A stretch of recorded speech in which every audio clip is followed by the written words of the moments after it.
중서부 일리노이주의 한 고속도로에 갑자기 모래폭풍이 불면서 70중 추돌 사고가 발생해 6명이 숨지고 수십 명이 다쳤습니다. 30대 한인 여성이 놀이터에서 놀고 있던 3살 아동을 납치한 혐의로 경찰에 체포됐습니다. 오클라호마의 한 주택에서 최근 실종된 10대 소녀 2명을 포함해 모두 7구의 시신이 발견됐습니다. 결혼식을 마치고 신랑과 함께 집으로 가던 신부가 음주운전 차량에 치여 숨지는 사고가 발생했습니다. 반려견을 산책시키다 다쳐서 응급실을 찾는 여성들이 급증하고 있다는 연구 결과가 나왔습니다.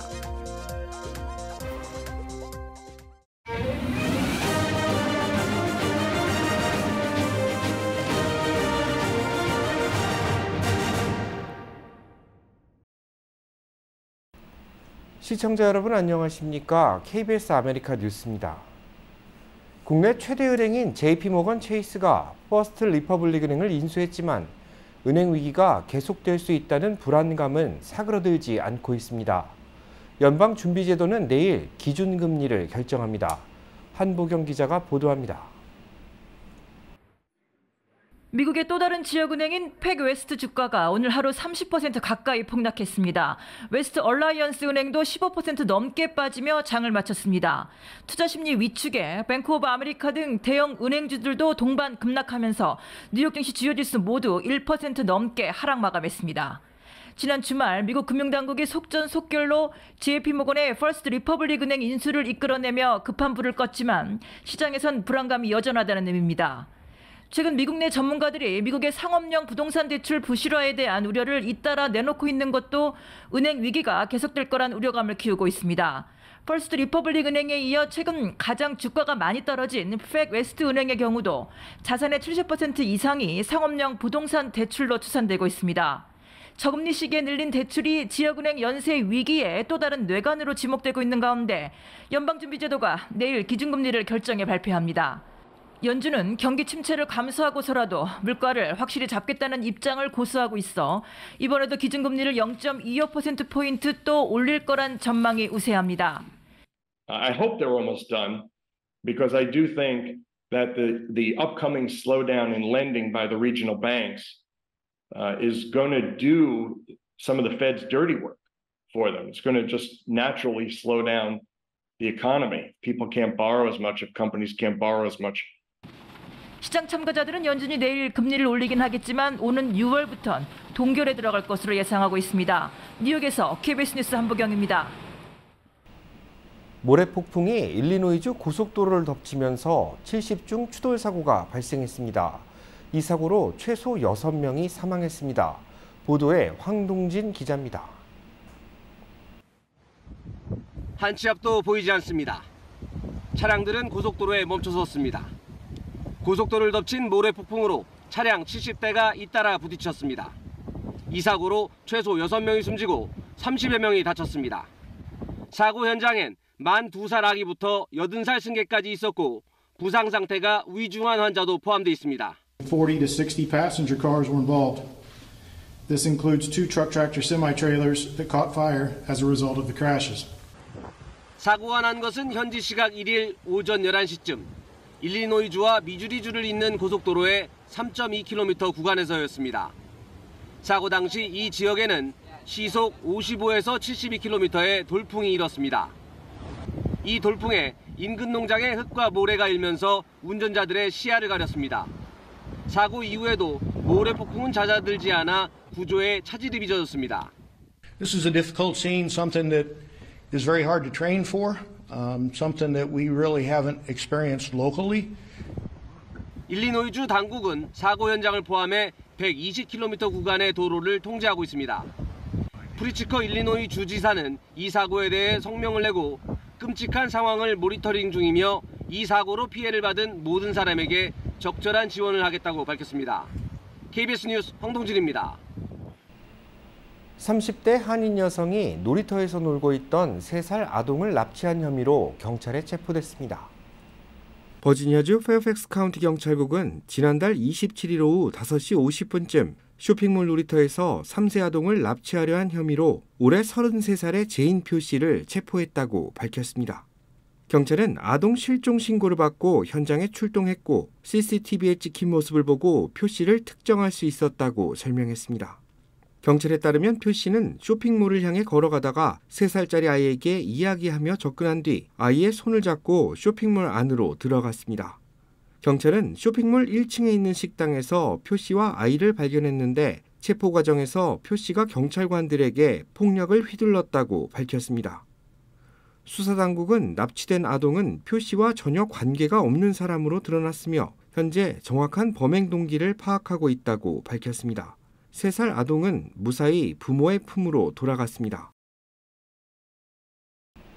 주택에서 7구의 시신이 발견됐는데 최근 실종된 10대 소녀 2명이 포함되어 있었습니다. 주택 주인의 시신도 함께 발견됐는데 성범죄자로 등록된 인물이었습니다. 보도에 박시몬 기자입니다. 오클라호마 중부에 위치한 헨리에타양 가정집에서 7구의 시신이 발견됐습니다. 발견된 시신 중에는 최근 실종된 2명의 소녀와 주택의 주인도 함께 있었습니다. Approximately at 1500 hours, we arrived out here with a search warrant. We've searched the property and we've located 7 bodies that we are in the process of trying to get the ME to be able to confirm identities of these individuals that were found. 시신으로 발견된 주택 주인은 39세의 남성 제시 맥패든으로 밝혀졌으며 월요일인 어제 미성년자 성추행 혐의로 재판에 나갈 예정이었지만 나타나지 않았습니다. 이와 함께 맥패든의 아내와 아내의 10대 자녀 역시 현장에서 시신으로 발견됐습니다. 숨진 아내의 어머니는 맥패든의 성폭력 전과에 대해서 전혀 모르고 있었다며 성범죄자가 버젓이 사회에서 생활을 하고 있다는 것에 대해 울분을 토했습니다. And they let him out of prison. How? Oklahoma failed to protect families. And because of that, my children and my daughter and my grandchildren are gone.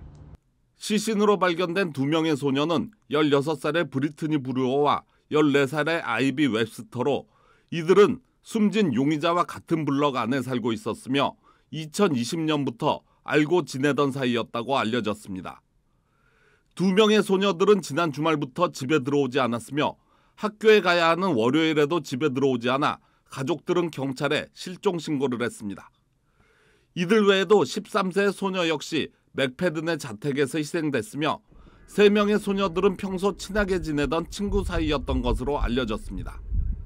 지역 경찰은 이들이 총에 맞아 살해됐으며 살해 동기에 대해서는 수사를 진행 중이라고 밝혔습니다. KBS 뉴스 박시몬입니다. 집에 초인종을 누르고 도망간 10대 청소년들의 차를 들이받아 3명을 숨지게 한 운전자에게 유죄 판결이 내려졌습니다. 지난 2020년 1월 캘리포니아주 코로나에 사는 42살 아누락 찬드라는 자신의 집 초인종을 누르고 도주한 10대 청소년 6명이 탄 차량을 추격하다 충돌 사고를 냈습니다. 충돌 당시 찬드라의 차량은 시속 100마일이 넘는 속도였습니다. 이 사고로 10대 3명이 숨지고 3명은 중상을 입었습니다. 배심원단은 지난달 28일 열린 재판에서 1급 살인 혐의에 대한 유죄 판결을 내렸습니다. 찬드라는 재판에서 10대들이 배를 누르고 문을 두드린 뒤 바지를 엉덩이 아래까지 내린 채 장난을 쳐 매우 화가 난 상태였다고 말하면서 무죄를 주장했지만 결국 받아들여지지 않았습니다. 경찰은 찬드라가 사고 직전 맥주 12잔을 마시는 등 과음을 한 상태에서 운전했다고 밝혔습니다. 찬드라는 오는 7월 열릴 재판에서 최소 25년형에서 종신형을 받게 될 것으로 보입니다. 결혼식을 마치고 신랑과 집으로 가던 신부가 음주운전자의 차량에 치여 숨지는 사고가 발생했습니다. 사고는 지난 28일 밤 사우스캐롤라이나 폴리비치에서 발생했습니다. 결혼식을 막 끝낸 신랑과 신부가 골프카트를 타고 집으로 가고 있었는데 음주운전자가 몰던 차량이 이들을 발견하지 못하고 시속 65마일의 속도로 들이받은 겁니다. 이 사고로 올해 34살의 신부 사만다 밀러는 현장에서 숨졌고 신랑도 다수의 골절상과 함께 뇌에 부상을 입고 수술이 필요한 상태로 알려졌습니다. 유족들은 고펀드미 사이트를 통해 이들 부부의 안타까운 사연을 전했고 하루 만에 50만 달러 이상의 후원금이 모였지만 목숨을 잃은 신부를 되돌릴 수는 없었습니다. 사고 운전자는 올해 25살의 제이밀리 코모르스키로 3건의 중범 혐의와 1건의 과실 살해 혐의로 기소됐습니다. 반려견을 산책시키다 다쳐서 응급실을 찾는 여성들이 급증하고 있다는 연구 결과가 나왔습니다. 존스홉킨스 대학교 연구진은 국내에서 반려견을 산책시키다 다쳐서 응급실을 찾는 성인들이 지난 20년간 평균 2만 1,000명에 이른다고 밝혔습니다. 부상자 수는 지난 2001년 한 해 7,000명에서 2020년에는 3만 2,000명으로 4배 이상 늘어났습니다. 부상자들의 대부분은 상대적으로 힘이 약한 40살에서 64살 사이의 여성이었으며 손가락 골절과 외상성 뇌손상, 어깨 염자 등 3가지 부상이 가장 많았습니다. 손가락이나 손목에 줄을 감고 있다가 반려견이 갑자기 무언가를 향해 달려들 때 끌려가면서 인대가 늘어나거나 뼈가 부러지고 넘어지면서 뇌진탕을 입은 것으로 조사됐습니다. 전문가들은 반려견을 안전하게 산책시키기 위해서는 자동으로 길이가 조절되는 줄보다는 팔피트 한쪽에 짧은 목줄을 사용하는 것이 좋고 개가 산만해질 수 있는 장소를 피하고 산만해졌을 때 집중하게 만드는 장난감을 가지고 산책할 것 등을 권고했습니다. 최근 10년 사이 응급실을 찾는 젊은 층이 크게 늘어난 것으로 나타났습니다. KBTV 강정민 기자입니다. 보고서는 2011년부터 2020년까지 정신건강과 관련해 병원 응급실을 찾은 6세에서 24세 환자가 한 해에 몇 명인지를 조사했는데 집계에 따르면 2011년 480만 명이던 이 수치는 2020년에는 750만 명으로 늘어났습니다. 같은 기간 전체적인 소아 응급실 방문은 감소했는데 정신건강 문제에 따른 응급실 방문은 7.7%에서 13.1%로 급증한 것입니다. 젊은 층이 정신건강 문제로 응급실을 찾는 이유는 기분장애나 행동장애, 약물 복용, 정신 이상 등 다양했으며 특히 자살과 관련된 소아 응급실 방문 비율이 2011년 0.9%에서 2020년 4.2%로 크게 늘었습니다. NYT는 점점 더 많은 어린이와 청소년 등 젊은 층이 정신적 고통에 시달리고 있지만 의료 지원 체계는 이에 미치지 못하고 있다고 전했습니다. 뉴욕타임즈는 젊은 층은 정신적 문제로 치료를 받는 데 있어 선택의 폭이 좁고 예방 차원의 치료도 충분하지 않아 결국 응급실을 찾게 되는 경우가 많지만 정작 응급실은 정신건강 관련 문제를 다룰 만한 장비도 제대로 갖추지 못하고 있다고 지적했습니다. 한편 공중보건의 비백 머피 단장은 외로움이 흡연이나 비만만큼 공중보건에 심각한 위협을 제기하고 있다고 경고했습니다. 머피 단장은 미국 성인 중 반이 외로움을 겪으며 이는 우울증, 불안감뿐만 아니라 심장병, 뇌졸중 및 치매 위험을 더 높이는 등 정신적, 육체적 건강에 큰 영향을 끼치고 있다고 전했습니다. 그는 아동들에게 건강한 관계 구축법을 가르치고 친척, 친구 및 동료와 더 많은 이야기를 나눠야 하며 대인 교류를 희생시키는 온라인과 사회관계망에 지금보다 시간을 덜 할애해야 한다고 강조했습니다. KBTV 뉴스 강정민입니다. LA 고등학교 인근에서 10대 2명을 흉기로 찌른 용의자들이 사건 하루 만에 검거됐습니다. LA 경찰국은 어제 오후 4시 20분쯤 LA 고등학교 인근 버스 정류장에서 10대 2명이 흉기에 찔려 다쳤다고 밝혔습니다. 피해자는 15세와 16세 학생으로 팔과 다리에 부상을 입었는데 다행히 생명에는 지장이 없는 것으로 알려졌습니다. 목격자들은 10명에 가까운 가해자들이 길거리에서 피해자들과 말다툼을 벌이다 결국 몸싸움으로 이어졌고 이후 흉기를 휘둘렀다고 말했습니다. 용의자들은 사건 직후 차량 2대를 타고 도주했는데 사건 하루 만인 오늘 10대 청소년 2명을 포함한 가해자 3명이 경찰에 체포됐습니다. 가해자들은 피해자들이 재학 중인 LA 고등학교 학생은 아닌 것으로 확인됐습니다. 체포 당시 14살과 17살 용의자 2명은 권총을 소지하고 있었던 것으로 전해졌습니다. LA 한인회가 식당에 최대 $5,000의 기금을 지원하는 신청이 이루어지고 있다며 한인업주들의 관심을 당부했습니다. 이 기금은 남가주 가스컴퍼니 등이 후원하고 있는데 올해는 360여 개의 식당이 지원 대상에 포함될 예정입니다. 지원금을 받기 위해서는 반드시 식당이 캘리포니아주에 위치해야 하며 연매출이 $300만 이하여야 합니다. 식당은 최대 5개까지 운영하고 있는 것이 허용되는데 프랜차이즈 식당은 지원 대상에 포함되지 않습니다. 이번 신청은 다가오는 7일 마감됩니다. LA 한인회는 오는 5일 오전 10시부터 오후 2시까지 신청 자격을 갖춘 지원자들의 서류 작성을 도울 것이라고 밝혔습니다. 서류 작성 지원은 선착순으로 이루어집니다. 최근 생산된 한국 자동차들은 위치 추적 기능이 탑재되는 등 차량 도난에 대한 보안성이 뛰어난 것으로 나타났습니다. 윤범수 기자입니다. Is this your car? Huh? Is this your car? Yeah. Hey, stay here. Hey! You're not. 격투 끝에 도주하려는 기아 차량을 막아서고 차량 절도 용의자를 체포하는 데 성공합니다. GPS 위치 추적 기능으로 도난 차량이 있는 곳을 알아내 용의자를 급습한 것입니다. LA 카운티 지역에서도 올해 초 한 자동차 딜러에서 현대 신차를 훔쳐 달아난 용의자가 위치 추적 기능으로 체포된 바 있습니다. 딜러에 들어가서 새 차를 훔쳐간 적이 있어요. 최근에. 근데 블루링크가 셋업이 돼 있는 차를 훔쳐간 거예요. 바로 딜러에서는 그 블루링크를 셋업해서 그 다음날 경찰에 리포트해갖고 어디 있는 것까지 다 스크린샷 해갖고 경찰에 제공해갖고 바로 차를 끌어오는 적이 있어요. 최근 한국 차가 도난에 취약하다는 인식이 확산되고 있지만 이는 모방범죄에 따른 것이라는 게 제조사 측 입장입니다. 과거 도난 방지용 이 모빌라이저는 미국에서 의무 장착이 아니었던 만큼 다른 차들도 같은 문제에 노출돼 있다는 것입니다. 독일이나 영국 같은 데는 벌써 그 이모빌라이저가 법제화돼 있어요. 그 1998년도에. 근데 미국하고 한국은 그 법제화가 안 됐었죠. 근데 최근에 나오는 거는 대부분의 차가 이모빌라이저가 다 돼 있어요. 그렇다 해도 차량 도난으로 소송이 제기되고 있고 7,500달러의 전기차 지원 대상에서도 배제되면서 여건이 녹록하지는 않은 상황입니다.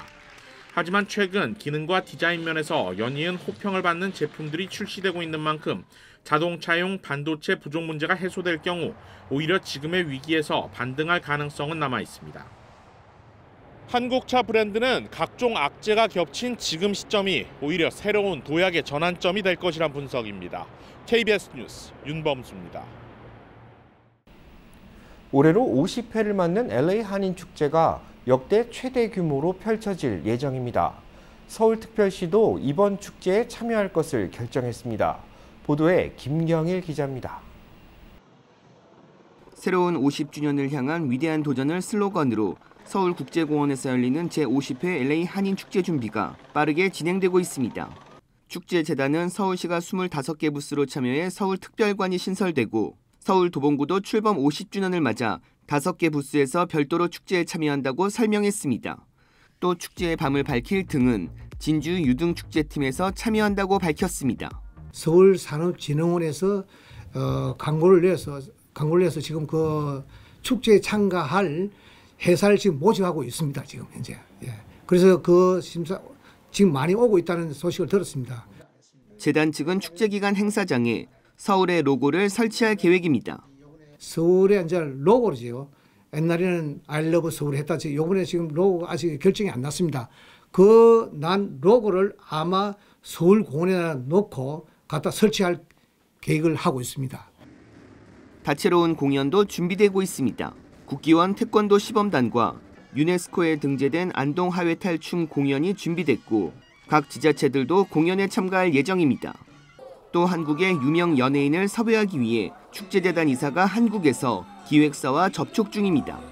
재단 측은 다양한 먹거리와 볼거리가 준비되고 있어 한인들이 기대해도 좋다고 자신했습니다.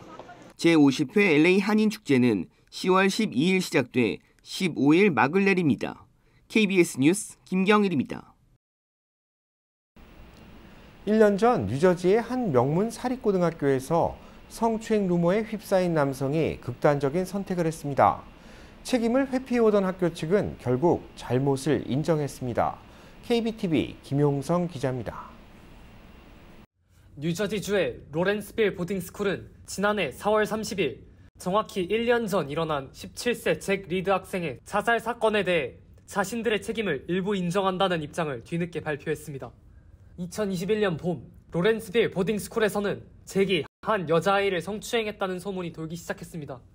소문은 점점 커지면서 몇 달 뒤인 2021년 9월에는 잭이 성폭력을 행사했다는 거짓 소문이 전국 학생들이 사용하는 어플에 퍼지게 되었습니다. 2022년 4월 30일 잭을 괴롭힌 전적이 있는 한 학생이 퇴학을 당했으나 퇴학 사유는 잭과는 관련이 없었습니다. 학교 측이 밝힌 성명에 따르면 퇴학생은 학교의 소홀한 관리를 틈타 기숙사에 다시 진입했고 그의 친구들과 함께 잭을 본격적으로 괴롭히기 시작했습니다. 그날 밤 잭은 극단적인 선택을 한 채 발견되었습니다. 학교 측은 몇 차례 잭의 성폭력 루머에 대한 수사를 펼쳤으나 4번 무죄임이 발견되었음에도 불구하고 입장을 밝히지 않았으며 잭 본인에게도 이 사실을 알리지 않았다고 시인했습니다. 학교는 이번에 발표한 성명에서 학교 폭력을 근절하기 위한 정책을 여럿 내세우며 다시는 이러한 과오를 반복하지 않을 것이라고 덧붙였습니다. 한편 뉴저지의 한 중학교에서 11세 여자아이가 학교 폭력으로 인해 자살한 것이 발견된 바 있습니다. 이 아이는 수차례 학교 측에 자신과 자신의 친구들이 집단 괴롭힘을 당하고 있다는 내용의 이메일을 보냈으나 학교 측에서는 그에게 조치를 취해주지 않았습니다.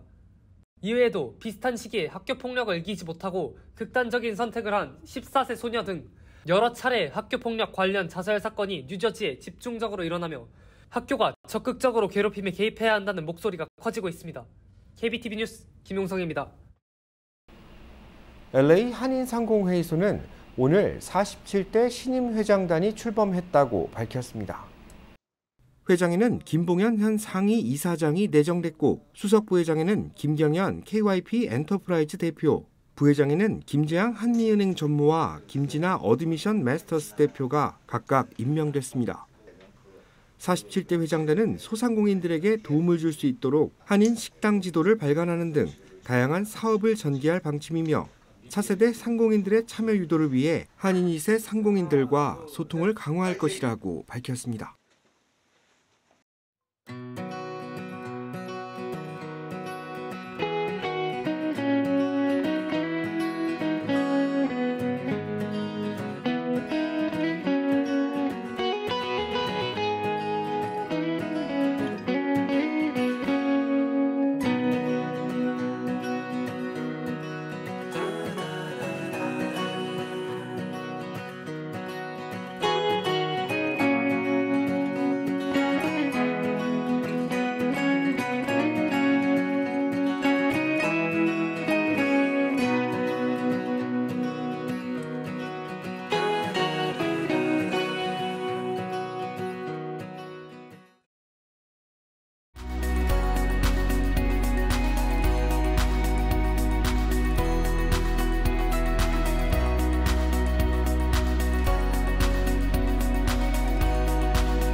KBS 아메리카 뉴스 마칩니다. 시청해주셔서 고맙습니다.